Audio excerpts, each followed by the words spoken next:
Amazon company में मुसलमानों को दी जाती है ये सब सुविधाएं देखकर आपको यकीन नहीं होगा। और रावण के बारे में कुछ ऐसी बातें जो रावण की महानता को दर्शाती हैं। और कोल्ड ड्रिंक के बारे में कुछ ऐसी बातें जिन्हें जानने के बाद आप इसे शायद कभी पीना पसंद नहीं करेंगे। और अलवर में एक आदमी को बीवी और गर्लफ्रेंड में से किसी एक की जान लेनी थी, फिर उसने क्या किया जानकर भौचक्के के हो जाओगे। और गैको किस तरह करता है दुश्मनों से अपना बचाव, और बिजली कैसे बनाई जाती है और कैसे हमारे घरों तक पहुँचती है, जानेंगे आज की वीडियो में। और शेर और टाइगर के बीच संभोग कराने के बाद ऐसा बच्चा पैदा हुआ कि देख के आपको यकीन ही नहीं होगा। इन सब मजेदार फैक्ट्स के लिए वीडियो के अंत तक हमारे साथ बने रहिए। नंबर 1, गर्मियों का मौसम शुरू हो गया है और उत्तर भारत समेत देश के कई इलाकों में अब गर्मी अपना कहर बरसा रही है। तड़पती गर्मी में ठंडी ठंडी कोल्ड ड्रिंक्स मिल जाए तो मजा आ जाता है। अगर आप भी कोल्ड ड्रिंक्स और सॉफ्ट ड्रिंक्स का बहुत अधिक सेवन करते हैं तो आपको सावधान हो जाना चाहिए। कोल्ड ड्रिंक्स आपकी सेहत पर बहुत बुरा असर डालती है। इसमें कैफीन के साथ साथ एंटीमनी, लीड, क्रोमियम, कैडमियम जैसे कई हानिकारक पदार्थ होते हैं। साथ ही कोल्ड ड्रिंक पीने से शरीर में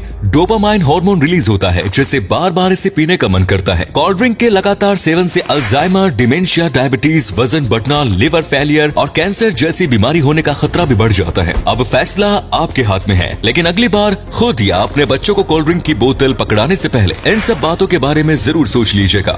नंबर 2, गैको एक खास प्रकार की छिपकली होती है जो अपनी पूंछ से अजीबोगरीब पदार्थ रिलीज करती है। वैसे तो गेको की कई प्रजातियां देखने को मिल जाती है जो अंटार्कटिका महाद्वीप के अलावा अन्य सभी महाद्वीपों में पाई जाती है, लेकिन गोल्ड टेल गेको इनमें सबसे खास होती है। इसकी पूंछ सुनहरे और काले रंग की होती है, जिसकी वजह से इसे ये नाम दिया गया है। जब भी कोई कुत्ता, बिल्ली, पक्षी या अन्य जानवर इनका शिकार करने के लिए आता है तो ये अपनी पूंछ से पिचकारी छोड़ती है। इससे निकलने वाला पदार्थ काफी बदबूदार होता है और ये जानवरों को इरिटेट भी करता है। हालांकि इंसानों के लिए ये बिल्कुल भी नुकसानदेह नहीं होता। गैको कीड़े मकोड़े को खाकर अपना पेट भरती है और इसकी देखने की शक्ति हमारी आंखों से 350 गुना अधिक होती है। नंबर 3, कई बार साइंटिस्ट्स अलग अलग प्रजातियों के जानवरों के बीच मैटिंग के जरिए नई प्रजाति के जानवर को जन्म देने की कोशिश करते हैं। टाइगर और लायन दोनों ही काफी ताकतवर जानवर होते हैं, लेकिन क्या होगा अगर हम इन दोनों जानवरों की मैटिंग कराएं? मेल लायन और मादा टाइगर के बीच को लाइगर कहते हैं, तो वहीं मादा लायन और नर टाइगर के बच्चे को टाइगोन कहा जाता है। इन दोनों प्रजातियों में से लाइगर ज्यादा शक्तिशाली माना जाता है, क्योंकि मैटिंग के दौरान लाइगर में नर शेर को रखा जाता है, वहीं ज़ेब्रा और डोंकी के बीच भी मैटिंग कराई जाती है और इनके जरिए जिस नस्ल का जन्म होता है उसे जोंकी कहते हैं, जिसकी तस्वीर आप वीडियो में देख सकते हैं। नंबर 4, पिछले कुछ सालों के दौरान मॉडल्स के बीच जानवरों के साथ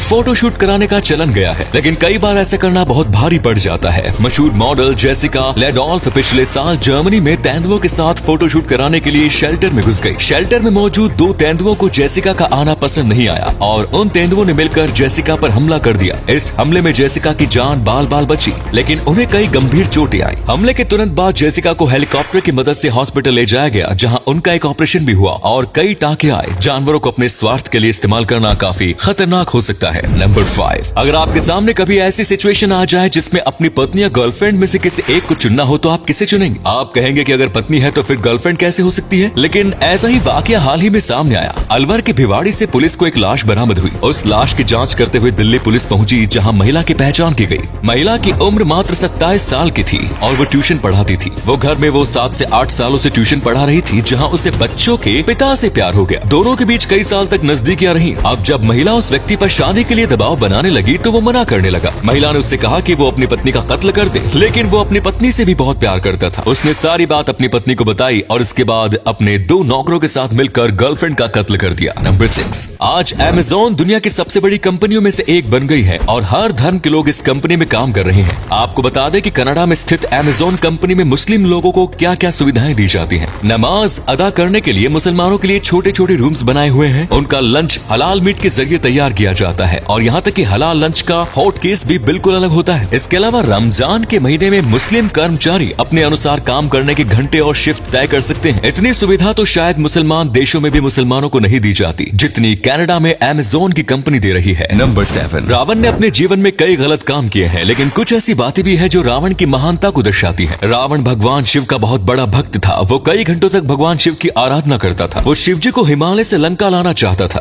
जिसके लिए उसने एक बार कैलाश पर्वत को उठा लिया था। इस पर शिव जी क्रोधित हो गए और अपने पैर से कैलाश पर्वत दबा दिया। रावण को बहुत पीड़ा हुई और वो इस पीड़ा में शिव तांडव करने लगा। इस बात से शिव जी प्रसन्न हुए और रावण को कई शक्तियां दे दी। रावण ब्रह्मा जी का भी परम उपासक था और ब्रह्मा जी ने रावण को एक अमृत कुंड दिया जो रावण की नाभि में स्थित था। इस अमृत कुंड को नष्ट किए बिना रावण का सर्वनाश नहीं हो सकता था। राम और रावण के युद्ध के समय विभीषण ने ही इस भेद का खुलासा किया। रावण के पिता ब्राह्मण थे और माता राक्षस वंश की थी, इसीलिए उसके पास ब्राह्मण का दिमाग था और राक्षसों की शक्तियां। रावण के शासन काल के दौरान उसकी प्रजा काफी समृद्ध थी और यही वजह है कि आज भी लंका में रावण को जलाने के बजाय पूजा जाता है। और अगले फैक्ट पर जाने से पहले इस फोटो को ध्यान से देखिएगा और बताइएगा कि आपको किस एक्टर का फोटो दिखाई दे रहा है। इससे पता लगेगा आपका दिमाग और आपकी आंखें कितनी तेज है। मिलते हैं आपको 5 सेकंड्स। नंबर 8, हम अपने घरों के आसपास अक्सर ट्रांसफार्मर देखते हैं और हमें लगता है कि बिजली यहीं से बनकर घरों में आती है, लेकिन ट्रांसफार्मर तो सिर्फ घर तक बिजली पहुंचाने का एक माध्यम होता है। भारत में अधिकतर बिजली का उत्पादन कोयले से किया जाता है। कोयला की स्टीम पहले टरबाइन तक पहुंचती है, जिससे जनरेटर चलता है और उससे बिजली पैदा होती है। अब इस बिजली को थर्मल प्लांट्स की मदद से बड़े बड़े ट्रांसफार्मर्स में स्टोर किया जाता है। इसके बाद बिजली के खंभों और वायर्स से ये इलेक्ट्रिसिटी को शहरों के सब स्टेशन तक पहुंचाया जाता है, जहां लोकल ट्रांसफार्मर्स की मदद से आपके घरों तक पहुंचती है। इस पूरे प्रोसेस में काफी मेहनत, समय और लागत लगती है। तो दोस्तों, कैसी लगी ये वीडियो? अगर पसंद आई तो लाइक कीजिए, शेयर कीजिए। धन्यवाद।